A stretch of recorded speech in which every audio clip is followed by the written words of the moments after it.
Moi, c'est Cédric Ravani, donc Isara Promo 30. Je suis co-directeur de Nitidé. Nitidé, c'est une ONG, c'est-à-dire que c'est une organisation qui travaille dans la coopération internationale.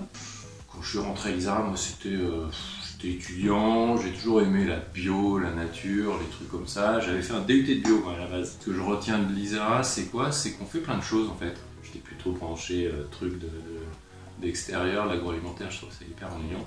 Et aujourd'hui, dans mon boulot, souvent, je suis confronté à des problématiques de HACCP, de gestion de la qualité, parce que l'agroalimentaire, c'est un moyen de créer de la valeur dans l'agriculture.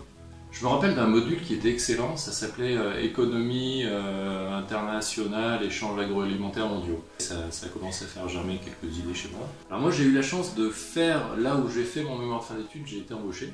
C'était une petite ONG lyonnaise qui justement, c'était un peu une ONG un peu think tank.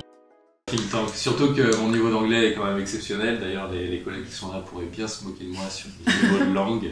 C'est toi l'Isara, mais les langues, moyen quand même. Ah ça, ouais, ça. C'était un peu une ONG un peu think tank qui réfléchissait aux impacts de la politique agricole européenne sur les pays en voie de développement. Ces sujets m'intéressaient et je suis resté dans cette ONG et petit à petit on a fait évoluer vers ce qui est devenu Nitidé en fait. Quelque part, je travaille toujours là où j'étais, j'ai fait mon mémoire de fin d'études, mais on a un peu fait évoluer le concept. Notre baseline, c'est filière et territoire. Donc, on a une entrée territoriale forte. On va travailler dans des zones qui sont en général des zones forestières, des hotspots de biodiversité, mais qui sont sous des pressions anthropiques fortes. Donc, en général, c'est l'agriculture qui va être la pression déforestante sur les massifs forestiers.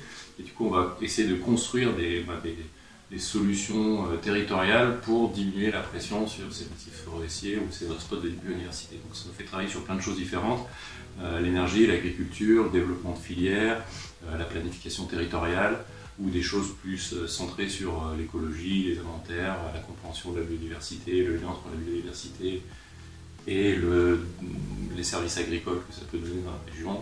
Voilà. Notre aire d'intervention est plutôt africaine. Les producteurs africains sont souvent présentés comme une agriculture très faiblement mécanisée, avec peu de savoir, etc. On vient de dire un peu l'inverse, c'est-à-dire que c'est des producteurs qui non seulement produisent leur bouffe, mais en plus produisent pour les marchés mondiaux, sur un marché qui est volatile. Donc le producteur est exposé à des risques, il subit le changement climatique, et donc dans ce contexte très contraint, il innove, il s'adapte, il teste des choses. Donc nous, on vient accompagner cette innovation, tester des choses, imaginer des moyens de rendre son outil de production plus résilient ou de mieux vendre son produit en allant sur des marchés qui vont mieux valoriser un produit de qualité, d'où le travail sur les filières, sur la transformation pour rajouter de la valeur à un produit. On peut travailler sur des choses très techniques, plonger dans l'agroécologie à l'échelle d'une parcelle pour la dézoomer à l'échelle d'un territoire, faire du développement de process pour transformer des produits agricoles, réfléchir à l'utilisation des déchets dans les process pour rendre plus autonomes énergétiquement les populations avec lesquelles on travaille. On fait beaucoup de choses, on fait de la R&D, on fait de l'opérationnel, on fait de la recherche, on fait du rapport, on est derrière un ordi, on est dans des champs, où on fait du consulting, mais on a une partie aussi où on est opérateur de projet. C'est-à-dire que on a des équipes sur le terrain qui font des appuis agricoles, des appuis à des coopératives pour développer des projets de transformation. On est même sur Madagascar, on est gestionnaire d'une aire protégée. Donc on va gérer des équipes, des éco-gardes, des équipes scientifiques pour faire des inventaires biodiversité. On a un pool recherche, j'en parlais tout à l'heure, donc on a des partenaires avec la recherche dans le cadre des jeunes thésards, où notre vocation c'est de faire émerger des jeunes chercheurs dans les pays où on travaille. Là on a un collègue ivoirien qui vient de soutenir sa thèse par exemple sur des choses très pointues, des outils de télédétection pour détecter en gros de la déforestation de manière très précoce. Les producteurs africains n'ont pas de politique agricole, donc ils sont exposés pleinement à la volatilité des prix du marché.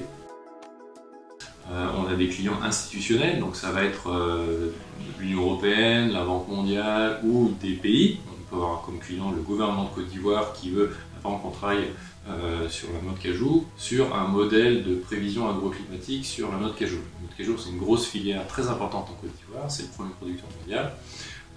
Et donc prévoir la production, c'est ultra stratégique pour eux, pour définir des prix, pour définir des stratégies commerciales, etc. Sur un programme de lutte contre la déforestation, ça peut être l'Union européenne qui a pris des engagements mondiaux en disant on veut lutter contre la déforestation importée, ce qu'on appelle la déforestation importée. C'est-à-dire que l'Union européenne, en important du soja, de l'huile de palme, du cacao, de l'EVA, elle génère de la déforestation dans les pays partenaires. Donc elle va financer des programmes pour lutter contre cette déforestation. Et donc ça, c'est l'autre genre de clients qu'on peut avoir, c'est l'Union européenne qui va développer des projets à l'échelle d'un paysage, donc une forêt qui est sous cette menace-là. Donc ça, notre financeur, ce sera l'Union européenne, par exemple.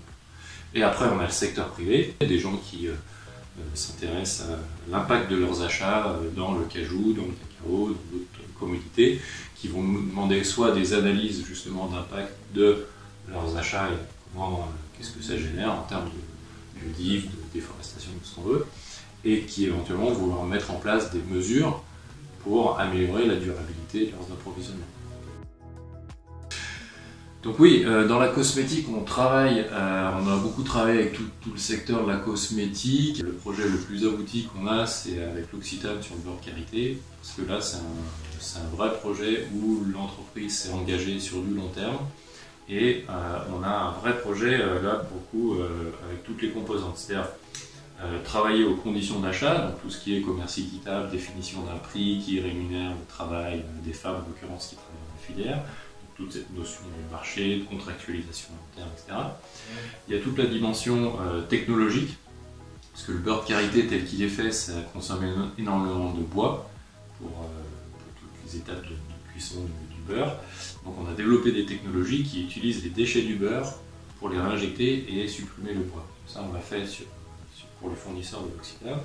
Et après, il y a toute la partie ressources écologiques. C'est que le beurre de karité, c'est une amande qui pousse sur un arbre, et c'est un arbre qui est soumis à de fortes pressions, justement déforestation, utilisation du bois de chauffe, etc. Et c'est un arbre qui est très lent à se développer.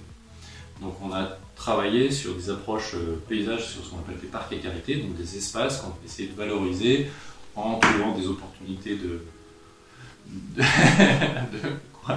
des opportunités d'autres cultures pour combiner avec cet arbre à karité et le garder sous forme d'agroforesterie. Donc ça, c'est un exemple qui est assez chouette. Il a d'ailleurs été présenté au Congrès mondial de la nature qui a eu lieu à Marseille à l'IECN. Le grand rassemblement de toutes les organisations internationales de défense de la nature. Et l'Occitane a présenté cette démarche qui pour nous, pour avoir fait le travail terrain, on sait que c'est pas du bullshit comme c'est souvent le cas dans le secteur, je ne nommerai personne, du secteur de la cosmétique. Non, faut quand même pas non plus exagérer. Non, on fait juste des choses qui nous passionnent. Et surtout, on est très humble sur la réalité des choses. C'est que les problématiques de déforestation, par exemple, sont hyper complexes. C'est des effets de marché, c'est des effets de développement, c'est des effets de démographie, c'est des changements climatiques. Donc on est vraiment sur des enjeux qui sont complexes et qui demandent d'agir sur tous les leviers possibles et imaginables. Donc on est très, très humble sur la manière d'aborder notre métier, qui est fun. Quand on le raconte, quand on lit notre site internet, on a l'impression qu'on fait des milliards de trucs. Voilà. On s'intéresse à des sujets compliqués, on essaye d'avoir une approche un peu systémique de la manière de les aborder. On n'est pas dans des choses qui vont être dans la communication, ou du plaidoyer, ou du lobbying, ça c'est d'autres ONG qui font. Nous on est vraiment sur le terrain à construire des choses les plus solides possibles.